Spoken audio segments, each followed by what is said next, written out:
OIC کی اور عرب league کی ایک مشترکہ سمٹ ہوئی تھی.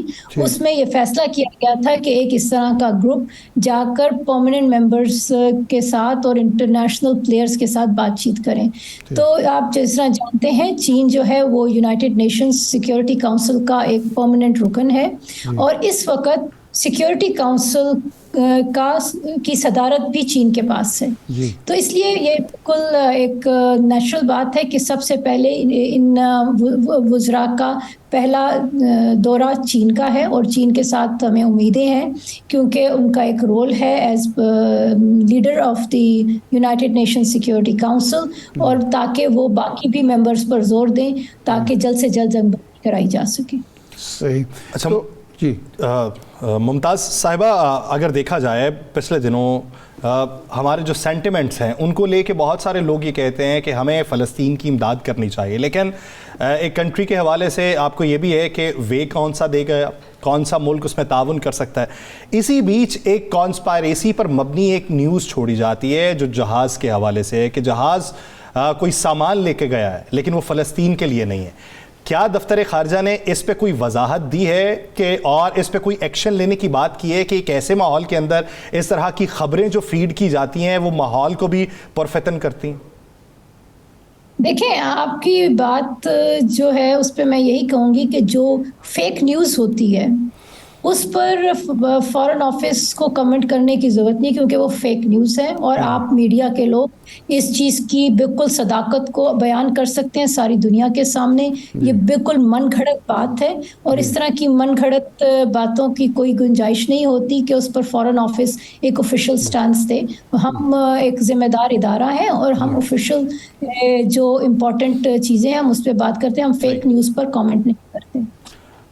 فیک اور من گھڑت خبروں کے اوپر کامنٹ نہیں کیا جاتا کیونکہ اعداد و شمار جو بتائے جاتے ہیں وہ سوشل میڈیا پہ کچھ اور ہوتے ہیں, حقائق کچھ اور ہوتے ہیں, حقائق سے منافی بہت سی خبریں گردش کرتی رہتی ہیں. بہت شکریہ ممتاز زہرا بلوچ صاحبہ اس حوالے سے اپنا وقت دینے کے لیے. ناظرین, سیاست ایک عجب چیز ہے کہ آج کا جو حریف ہے وہ مستقبل کا حلیف ہو سکتا ہے, اور ماضی کا جو حریف تھا وہ آج کا حلیف ہے. یعنی ماضی میں جو آپ کو ٹھیک نہیں لگتے تھے آج وہی ٹھیک لگتے ہیں. یعنی سیاست کی اینک کا نمبر اپنی منشا اور اپنی مرضی کے مطابق یا اپنے منظرنامے کے مطابق تبدیل کیا جا سکتا ہے. کس کو کتنا قریب تر دیکھنا ہے, کس کو کتنا دور رکھ کے دیکھنا ہے, یہ آپ کے اوپر منحصر ہے, لیکن عوام کے بارے میں کتنا سوچا جاتا ہے ایک بنیادی سوال ہے. اگر بات کی جائے ارشاد صاحب, پاکستان پیپلز پارٹی کے چیئرمین بلاول بھٹو زرداری صاحب نے آج نوشہرہ کے اندر خطاب کرتے ہوئے یہ کہا کہ اگر الیکشن سے پہلے ہی رزلٹ کو طے کر لینا ہے تو پھر انتخابات کا کوئی فائدہ نہیں, اور ہم کسی کا فیصلہ نہیں مانیں گے, ہم عوام کا فیصلہ مانیں گے. پیپلز پارٹی تب تک خاموش تھی جب بلوچستان سے وعدے وعید ہو رہے تھے, لیکن ادھر پلٹا کھایا ہے لوگوں نے تو پیپلز پارٹی زیادہ چیخنا شروع ہوئی. وجہ کیا لگتی ہے؟ ایک تو ظاہر ہے الیکشن کا ماحول ہے, تو الیکشن میں تو پھر ایسے ہی ہوتا ہے, پوائنٹ سکورنگ ہوتی ہے, الزام تراشی ہوتی ہے, مخالفین کو برا اور اپنے آپ کو اچھا ثابت کیا جاتا ہے. لیکن کچھ شکایات جائز بھی ہیں. مثال کے طور پر جہاں تک الیکشن کا فروری تک جانا ہے اس میں تو بلاول صاحب اور ان کی پارٹی شریک ہے. یہ نہیں کہہ سکتے کہ جی ہم تو چاہتے تھے وقت پر الیکشن ہو, یہ بھی نہیں چاہتے تھے, کوئی بھی نہیں چاہتا تھا ان میں سے. اسی لیے وہ جو مردم شماری کا معاملہ اس میں تحفظات ہونے کے باوجود بھی منظور آپ کر رہے ہیں. ہاں, تحفظات بھی ہمیں بتایا جا رہا ہے, وہاں تو میرا نہیں خیال کہ کچھ کہا گیا ہوگا. لیکن یہ ہے کہ اگر یہ تاثر ایک جماعت دے کہ جی ہمارے معاملات طے ہو گئے ہیں اور ہم حکومت بنائیں گے, تو وہ بہرحال غلط بات ہے. یہ دعویٰ کرنا تو ہر پارٹی کا حق ہے کہ جی ہم ہی حکومت بنائیں گے, عوام کی تائید و حمایت ہمیں حاصل ہے. لیکن یہ کہے کہ معاملات طے ہو گئے ہیں یا جو کیسز کے فیصلے ہوں وہ دھڑا دھڑ ہو رہے ہوں اور ایسے جو معمولی قسم کی رسمی کارروائیاں ہیں ان کی پرواہ بھی نہ کی جا رہا, تو وہ تو پھر جائز ہے. لیکن سوال یہ ہے کہ ہمارے سیاستدان یہ کب سیکھیں گے؟ ابھی جو ہم لوٹوں کی بات کر رہے تھے یا فصلی بٹیرے جنہیں کہنا چاہیے یا وفاداریاں بدلنے والے جو لوگ ہیں, یہ سب کو پتہ ہے کہ جب تک اس ملک میں سیاسی جماعتیں مضبوط نہیں ہوں گی, سیاسی جماعت کے منشور پر الیکشن نہیں لڑا جائے گا, جب تک شخصیت پرستی جو بت پرستی کی ایک شکل ہے وہ برقرار رہے گی، جمہوریت مضبوط نہیں ہو سکتی۔ یہاں اور دلیلیں دے دی جاتی ہیں کینیڈی خاندان کی، نہرو خاندان کی، لیکن یہ نہیں دی جاتی کہ وہاں جو نہرو خاندان نے بھی سیاسی جماعتوں کے اندر خدمات انجام دیں، کینیڈی خاندان نے سیاسی جماعتوں کے اندر خدمات انجام دیں اور اپنی خدمات اپنی جد و جہد کے نتیجے میں اوپر آئے۔ کسی نے کینیڈا کا بیٹا ہونے کی وجہ سے کوئی بڑا عہدہ جماعت کا یا سرکاری نہیں دے دیا۔ اندرا گاندھی کو جواہر لال نہرو کے بیٹی ہونے کی وجہ سے جواہر لال نہرو کے بعد وزیر اعظم نہیں بنا دیا گیا تھا، وہ شاستری بنے تھے۔ ان کی جد و جہد تھی جس کی وجہ سے وہ آئیں۔ ہمارے یہاں یہ ہوتا ہے کہ کسی جد و جہد کے بغیر اعلیٰ ترین منصب پارٹی کے اندر اور پارٹی کے باہر دے دیے جاتے ہیں، اور وہ پھر ریفلیکٹ کرتا ہے۔ یہ جو الیکٹیبلز کیا ہیں، یہ وہی شخصیت پرستی ہے نا، کہ ایک بہت بڑے سیاستدان تھے اس ملک کے، ان کے بیٹے جو تھے وہ پنجاب اسمبلی کے رکن رہے، بعد میں قومی اسمبلی کے رکن بھی رہے۔ آپ یقین کریں نہ وہ بول سکتے تھے، ذہنی توازن ان کا کوئی درست نہیں تھا، لیکن وہ ایم پی اے بن کے آ جاتے تھے، اس لیے کہ ایک غلامانہ خو جو ہماری قوم کے اندر پیدا کی گئی ہے اس کی بنیاد پر ووٹ بھی لیتے تھے، حالانکہ آئین میں یہ لکھا ہوا ہے کہ ذہنی طور پر بالغ ہونا بہت زیادہ ضروری ہے، لیکن یہاں پہ سیاسی بلوغت سکھاتے اپنی بلوغت غائب ہوئی ہوتی ہے سیاست۔ آپ کیا سمجھتے ہیں،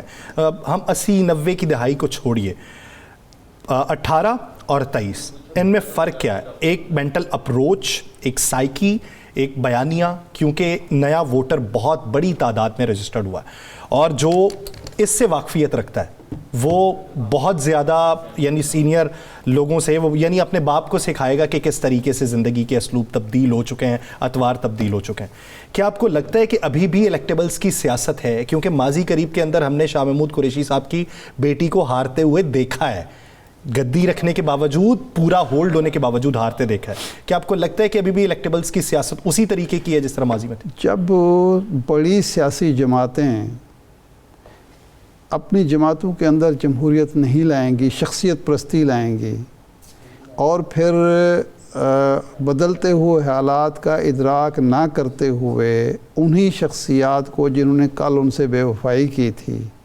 انہی لوگوں کو جو کل جمہوریت کے دشمن سمجھے جاتے تھے، غیر جمہوری قوتوں کے اعلی کار سمجھے تھے، ان کو گلے لگائیں گی تو اس کے بعد الیکٹیبلز تو مضبوط ہوں گے۔